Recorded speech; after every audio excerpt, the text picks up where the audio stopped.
Black Sheep Radio. Hey everybody, welcome to France. I'm in Annecy and I'm riding a bike with a Mavic e-bike motor. I bet you weren't expecting to hear that. It's their new motor, the Extend. You're probably not going to see it for a few years, but we've been out here having a look at the pre-production samples, giving it a ride, and I've been talking to Maxime Bounon from Mavic about the new motor. So let's hop over and see what he has to say.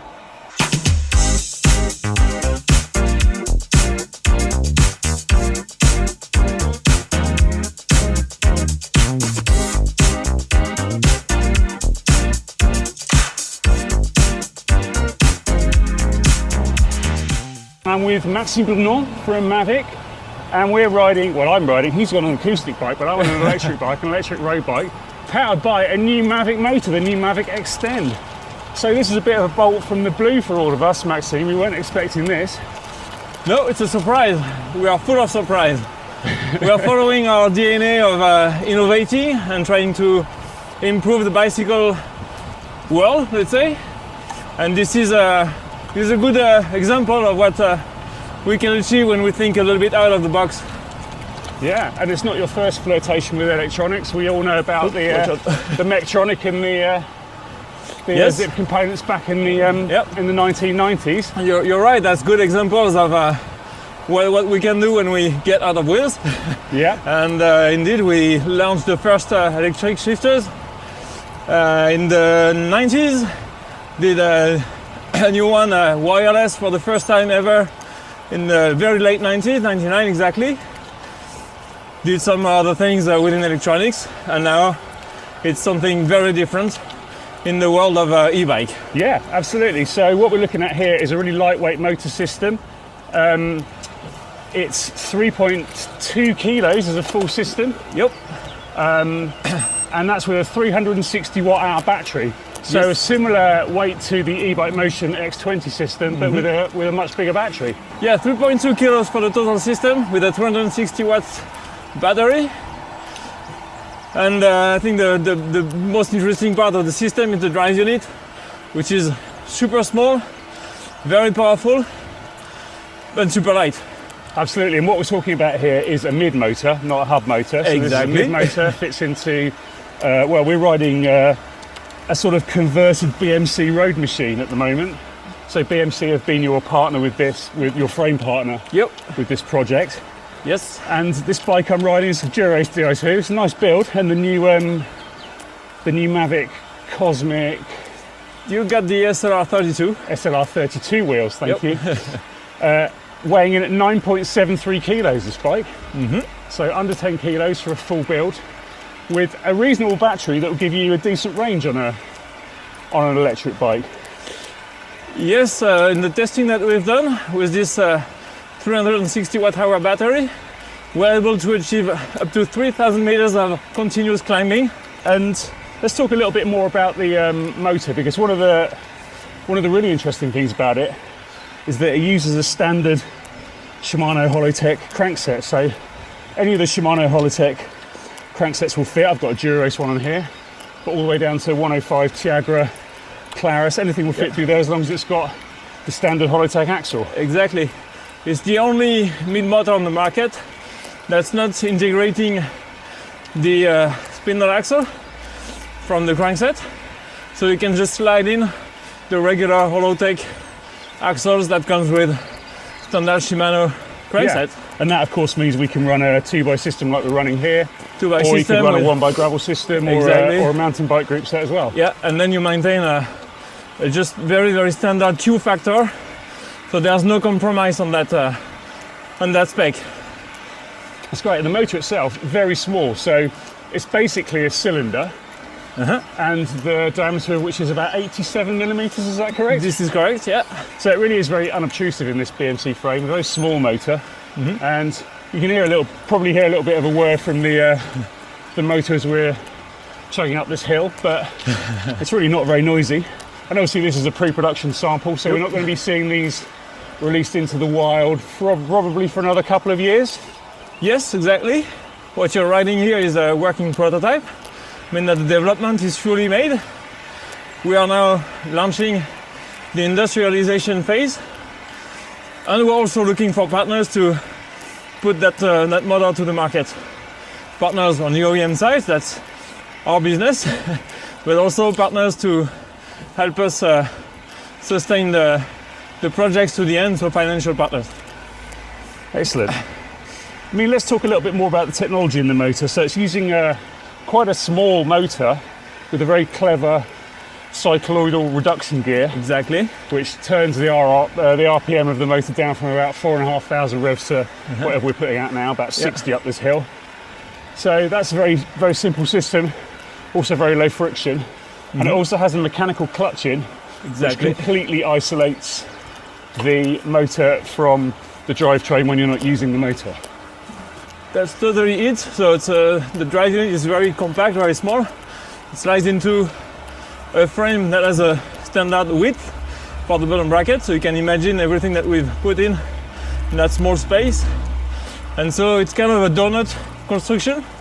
We have a donut rotor stator, so the motor that turns at a very high speed, which speed and power is then converted to a standard cyclist RPM by a cycloidal reducer, and all of that is controlled, of course, by a PC board that has the same shape as a donut. And as you say, what's very interesting with it is that we know that on the road, on gravel, and on many occasions on other bikes, you will also ride above 25 kilometers an hour. So what was really important for us was that the motor would disengage totally, creating zero drag, zero friction. Not just less friction, but zero friction. So when the motor is off, the only friction you get comes from the bottom bracket bearing. Which is only about half of a watt, something like that. Something like that. Yeah. And you can really feel it when you go above the 25 kilometers an hour, that it really does feel like just like a normal acoustic bike, as it should. And so the system is controlled by a single unit on the top tube, a little bit like the e-bike motion, but with two buttons, so plus and minus for going up and down. And on my bars, I've got an iPhone, which is telling me that I'm putting out 201 watts, and the motor is assisting me with about 205, so we're about 100% of assistance there. Yeah. What was very important for us was to keep the bike as natural as possible, and part of that is achieved through an integrated power meter.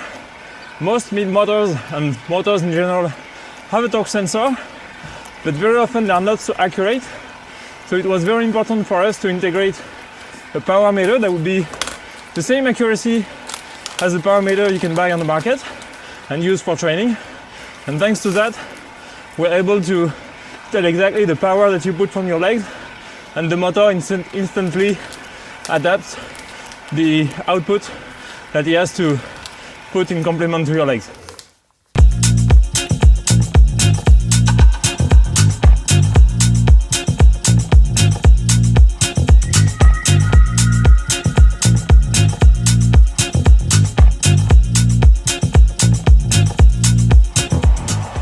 You are able to ride with power on the two rings, on the two chain rings. Yeah, it works well. Actually, for now it works better on the small ring. We still have a few software adjustments to do when you're riding the big gear, the big ring. It's because of the way the power is detected. Okay. And so we have to improve the algorithm that detects when you're going on the big ring. So it's more to do with what the power meter's doing than what the motor's doing. Yeah. Okay. Yeah, and then the motor will react to what the power meter says. That's why if we don't measure perfectly the power on the big ring, it can have a slight offset in the power and the way the power is delivered. But most of the time you don't even feel it. But we know. Yeah. We like to feel things you perfect. say you've done, 120,000 kilometers of testing on this motor now? On a cumulative. That's about it, Yeah. It is about it, and counting, because we're still riding and we have having 10 bikes today out. Yeah. Riding for endurance test. What is really noticeable is that it's very good when you're moving, like, so we're now doing like over 20, about 28. Yeah. It's very noticeable that you don't notice the motor cut out at that point. It's a very smooth transition. Super smooth, yeah. Also, when it takes back the power, it's super smooth as well. So are there any other specific issues with the motor at the moment then that you're trying to iron out, or is it kind of more or less at production ready? I would say we're missing a few things like the handlebar remote. Yeah. The app is not complete yet, so that's more software development. But from an app point of view, Yeah. we need to make the whole data system, the cloud system that we have to get the information store from the bike. data that All of these this things needs are to be recording all the improved. time, so they're recording. It's recording all my everything data. inside the motor itself. We've got Yeah. some memory for that. And when you finish the ride from your phone or from your Garmin when it will be running, Yeah. it sends it to the cloud. Okay. And then we have to organize all those data so that dealers can have access to some of those, Yeah.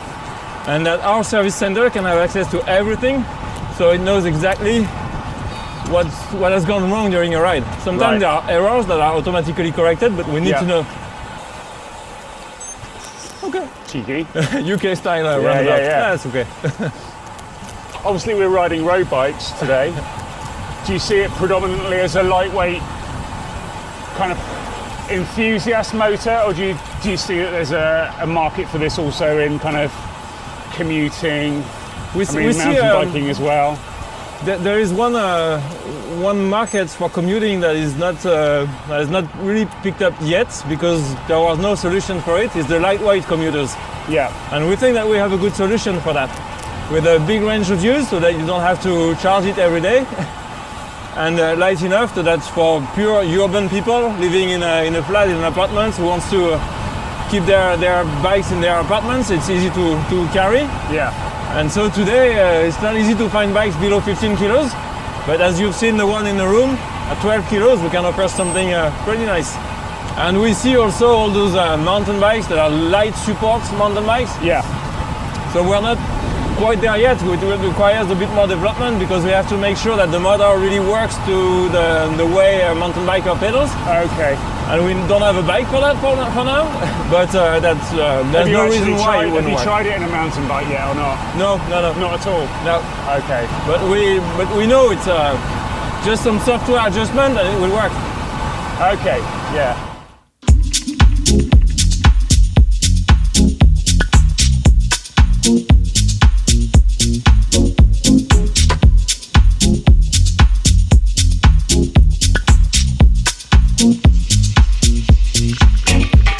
So what have we learnt from this short test ride? Well, I mean, the motor obviously works. I'm riding up here. It's putting out 200 watts. And it's a very natural riding experience. It's very good. It cuts in and out pretty nicely. There's a slight issue with it kicking on the chainring in the big ring in high power when you're coming off quickly off the gas. But Mavic know about that, and they're sorting that out. One thing that is really good is the way that the motor feels very natural when you're not using it. So it completely disengages, there's a mechanical clutch, and then you're just running on a standard bottom bracket bearing with the same amount of losses as you'd expect in a normal acoustic bike. It's a very small system, it's very compact, you wouldn't really notice it in this bike.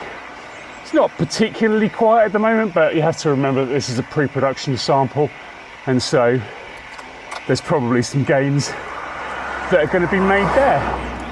In terms of where it sits in the market, it's going to be a quite high-end motor, I expect. I mean, we're looking at it here in a Dura-Race carbon BMC, and sits very nicely in this bike, you have to say. Whether that means it can be used in kind of more high-end commuter bikes, I mean, it'd probably find a market there too. And we're a long way away from production. Mavic are saying that, well, for a start, they're saying that they need a commercial partner to actually make this a reality. And secondly, they're saying that 2025, 2026 is probably the point at which, if we see this in the market, then we'll see it. So we've got a little bit of a wait, but it's great to see Mavic doing something interesting, something innovative. It is an innovative motor, and I can see that it's certainly got appeal, especially for this kind of riding, for e-road riding, for lightweight commuting, for lightweight cross-country, down-country mountain biking, that kind of thing. It's certainly going to be a really good option. In terms of the power you're getting, I mean, I'd say it was probably a little bit more powerful than an e-bike motion motor on a climb like this. Obviously it's not going to be as powerful as a bigger, heavier mid motor, but you wouldn't expect that, and that's not what you're buying into with a system like this.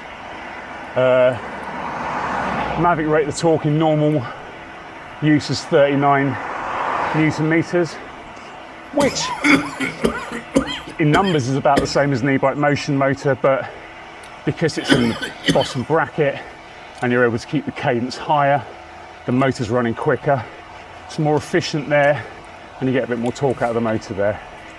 So on a climb like this, it just works a little bit better.